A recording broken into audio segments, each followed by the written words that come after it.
Hello everyone, welcome back to my channel. চলে এসেছি তোমাদের সামনে নতুন আরেকটা ব্লগ নিয়ে। তো আজকে হচ্ছে সানডে, তো আমরা হেরিটেজ ওয়াক করতে বেরিয়ে পড়েছি কলকাতা, মানে কলকাতা হেরিটেজ ওয়াক। তো পুরো একদম তো পুরো ক্যামেরা নিয়ে রেডি। তো আমরা একদম বাড়ির মুখ থেকে রিক্সা পেয়ে গেছি, তো আমরা তিনজনই রিক্সাতে বসে পড়েছি। তো আমরা যাব হচ্ছে কি শোভাবাজার, সেখান থেকে মেট্রো করে যাচ্ছি। মেট্রো অবস্থা দেখো, এখানে কতগুলো মানে ছেলে মেয়ে থাকে এখানে। তো ওরা কীভাবে এখানে আছে, মানে ওরা ওখানেই থাকে, স্টেশনের মধ্যেই থাকে। তো আশা করি ওই স্টেশনটাই ওদের বাড়িঘর। তো আমরা একদম নেমে পড়েছি দেখো শোভাবাজার মেট্রো স্টেশনে। তো এখান থেকে আমাদের ওয়াক শুরু হবে। তো সবার জন্য ওয়েট করছে।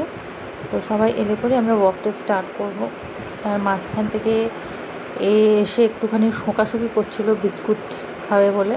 তো আলটিমেটলি বিস্কুট খেলো না। তো আমরা দেখো ওয়াক শুরু করে ফেলেছি। সবাইকে এরকম একটা ইয়েলো ক্যাপ দিয়েছে, এটা একটা আইডেন্টিটি যে আমরা সবাই একই গ্রুপের মধ্যে আছি। তো যেতে যেতে দেখো হঠাৎ করে আমার এই একটা বিশাল বড় একটা পেতলের ত্রিশূল চোখে পড়লো। এটা সত্যি দারুণ। এই যে মন্দিরটা দেখছো, এটা হচ্ছে শিবের একটা মন্দির। এটা হচ্ছে প্রায় 600 বছর পুরনো মন্দির।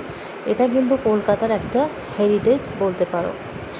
তো সামনেই হচ্ছে গণেশ পুজো। তো প্রচুর এখানে দেখো গণেশের মূর্তি ভরে ভরে, ছোটো থেকে শুরু করে বিশাল বড় বড় সব গণেশ বিভিন্ন সাইজের। এবং এখানে প্রচুর মানুষে আসছে, গণেশ দরাদরি করছে নিয়ে যাবে বলে, ছোট বড় সব রকমের এখানে কালেকশন আছে। এবার যেহেতু সামনে গণেশ পুজো, প্রায় অনেকেই গণেশ পুজো হয়তো বাড়িতেও করে। তো এই গণেশটা দেখো এত সুন্দর ডেকোরেশনটা, মানে অদ্ভুত সুন্দর, অদ্ভুত। তো যাই হোক, আমরা একটা জায়গায় বসে একটু চা ব্রেক নিচ্ছি। তো বাইরে যেখান থেকে চা খাচ্ছিলাম, দেখো এই কুকুরটাকে মানে দুধ দিয়েছে, ওই 1 পোয়া দুধ আর কি দিয়েছে বাটি করে। তো হাততালি দিয়ে দিয়ে একজন একজন করে ডাকছে। তো সবাই বাইরে চলে আসছে। তো এই ঠাকুর কিন্তু পুরো দমে কিন্তু সেজে উঠেছে। পুজো তো আর বেশি বাকি নেই, পুজো আর হাতে গোনা কয়েক দিন বলো বাকি আছে। তো তারই মাঝখানে দেখো দুর্গা মূর্তির সাথে গণেশেরও পুরো রেডি। এখানে অসুরের মাথায় আবার গণেশ বসে আছে, অদ্ভুত। আর এই কুমোরটুলিতে এলে পরে না, সত্যি বলছি, মানে সিরিয়াসলি বলছি, মনে হয় যে পুজো একেবারে শুরু হয়ে গেছে।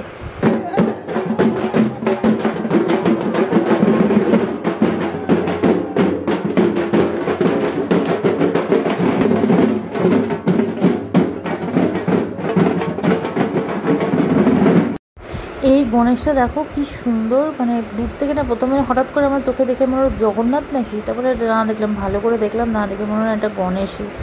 আর এই কুমোরটুলিতে না, মানে ঘরে ঘরে লোকে ঠাকুর তৈরি করে, বানায়, এবং এগুলো সবই ঠাকুরের সাজ তৈরি হচ্ছে। আর সবাই মিলে এখানে হাত লাগিয়ে ঠাকুরের সাজ তৈরি করছে। আর দেখো বিশাল বড় একটা গণেশের মূর্তি, বিশাল বড়। তো এখানেও একটা গণেশ, এটা প্লাস্টিক দিয়ে মোড়া আছে। তখন যাচ্ছিলাম না, তখন বৃষ্টি পড়ছিল খুব। তো যাই হোক, আমাদের কপাল ভালো, বৃষ্টিটা কমে গেছিলো। তো এই হচ্ছে আরেকটা শিব মন্দির, এটাও কিন্তু হেরিটেজের মধ্যে একটা। এটা বহু পুরনো। দেখো এখানে কোনো রকম কোনো পুজো হয় না, বা শিবলিঙ্গ কিন্তু অ্যাজ ইট ইজই আছে। তো যাই হোক, আমরা একটা রাধাকৃষ্ণের মন্দিরের সামনে বসে সবাই মিলে একটু রেস্ট নিচ্ছি, এবং এখানে ফটো তোলা হচ্ছে। তো দূর থেকে দেখতেই পাচ্ছ এখানে ঠাকুর সাজছে, মানে খড় লাগাচ্ছে। তো একদম প্রথম থেকে কাঠামো তৈরি করে খড় দিয়ে তারপরে মাটি দেবে। তো যাই হোক, এখানে বসে বসে দেখতে বেশ ভালোই লাগছিলো। সামনে দেখো আলপনাটাও খুব সুন্দর। তো আমি একটু সাইড থেকেই ভিডিওটা করছিলাম। তো এখানে রাস্তাগুলো না খুব সরু সরু, মানে ছোটো ছোটো, মানে দুজন একসাথে যাওয়া যাচ্ছে না। তারপর তার মাঝখানে আবার গাড়ি ঢুকে যাচ্ছে, এদিক দিয়ে গাড়ি সেদিক দিয়ে গাড়ি, মানে যাচ্ছে তাই অবস্থা। আবার মানে রাস্তার সাইডে সাইডে এরকম ঠাকুর তৈরি করছে, মানে রাস্তাটা পুরো কনজাস্টেড, মানে খুব ডিফিকাল্ট মানে হাঁটা চলা। কিন্তু যাই হোক, এখানে এসে দেখলাম যে প্রত্যেকের গলায় একটা করে ক্যামেরা আছে, এবং সবাই ছবি তুলতে ব্যস্ত। কেউ ঠাকুরের সামনে দাঁড়িয়ে, কেউ রাস্তার মাঝখানে দাঁড়িয়ে, কেউ এটার ছবি ওটার ছবি, মানে। তো এখানে দেখো ঠাকুরের চোখ আছে। তো এখানেও আমরা বেশ দাঁড়িয়ে একটু ভিডিওগ্রাফি করে নিয়েছিলাম। তো আমাদের ওয়াক শেষের পরে আমরা চলে গেছিলাম এই গঙ্গার ঘাটে, যেখান থেকে খুব সুন্দর একটা গঙ্গার ভিউ আমরা দেখতে পেয়েছি। পুরো সন্ধে হয়ে গেছে, দেখো কত লোক এখানে বসে আছে। তো আমরা হেঁটে হেঁটে একটু ফাঁকা জায়গায় গিয়ে বসলাম। সেই গঙ্গার পাড় থেকে আমরা নিয়েছিলাম, মানে খেয়ে নিয়েছিলাম চা। আর দূর থেকে এই দেখো এই লঞ্চটা, এটা হচ্ছে জাস্ট পুরো গঙ্গাটাকে ঘোরাবে। তো এটা একদম মিলেনিয়াম পার্ক থেকে ছাড়ে। তো এই বোট রাইডটা নেওয়ারও আমাদের ভীষণ ইচ্ছা আছে। তো তখন পুরোপুরি সন্ধ্যা হয়ে গেছিলো, এখানে অনেকেই বসেছিল।